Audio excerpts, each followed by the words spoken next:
કોંગ્રેસના કાર્યકર્તાઓ કોંગ્રેસ નેતાઓથી નારાજ છે। ગુજરાત કોંગ્રેસ નેતાઓ પર મોટો આક્ષેપ છે।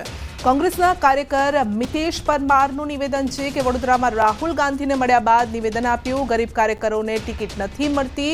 વધુમાં મિતેશ પરમારે કહ્યું છે કે મારું કાર્ડ રાહુલ ગાંધીને આપ્યું અને ત્યારે રાહુલ ગાંધીએ કહ્યું કે હું તમને મળવા બોલાવીશ। જે અમારા જેવા લડાયક છોકરાઓ છે વર્ષોથી 35 વર્ષ થઈ ગયા, એ લોકોને કોઈ સ્ટેન્ડ જ નથી મળતું। બાકી તો અહીંયા 15 વર્ષ પહેલાં ગુજરાતમાં મુખ્યમંત્રી કોંગ્રેસના હોત, અહીંયા મેયર કોંગ્રેસના હોત, પણ જે સાચા લડાયકોને સાઈડ ટેક કરવામાં આવે છે, બધા કબજો લઈ લે છે એટલે નવા પૈસાવાળાને બધાને જોઈન્ટ કરી દે છે।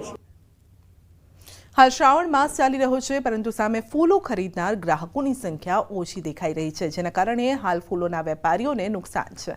વેપારીઓનું કહેવું છે કે ગત વર્ષે ફૂલો માટે એડવાન્સ બુકિંગ પણ થયા હતા, પરંતુ આ વર્ષે ફૂલોની માંગ ઘટી છે।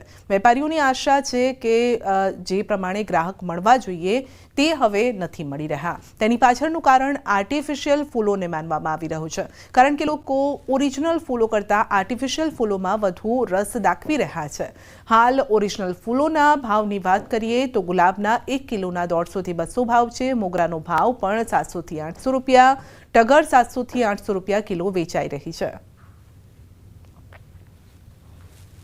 અત્યારે ગલગોટાની પ્રાઇસ જોવા જઈએ ને તો નાસિકનો જે માલ છે 72 to 80 રૂપીસ વેચાઈ રહ્યું છે અને જે એમપીથી માલ આવી રહ્યો છે 50 રૂપિયા 40 રૂપિયા વેચાઈ રહ્યું છે। ભાવની અંદર કમ્પેરિઝનમાં જોવા જઈએ ને તો ઘરાકી નથી, જે અમે લોકોને લાગતું હતું જે ડિમાન્ડ આવશે એટલી ડિમાન્ડ નથી ને સામે સપ્લાય બહુ છે અત્યારે, તો કમ્પેરેટિવલી લાસ્ટ યર કરતાં રેટ થોડા ઓછા છે।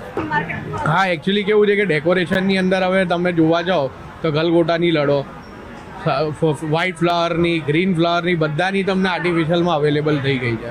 તો જે આર્ટિફિશિયલમાં તમે ડેકોર કરવા જાઓ તો કમ્પેરિઝન કરવા જશો તો ઓલમોસ્ટ 70% ડિફરન્સ આવી જશે।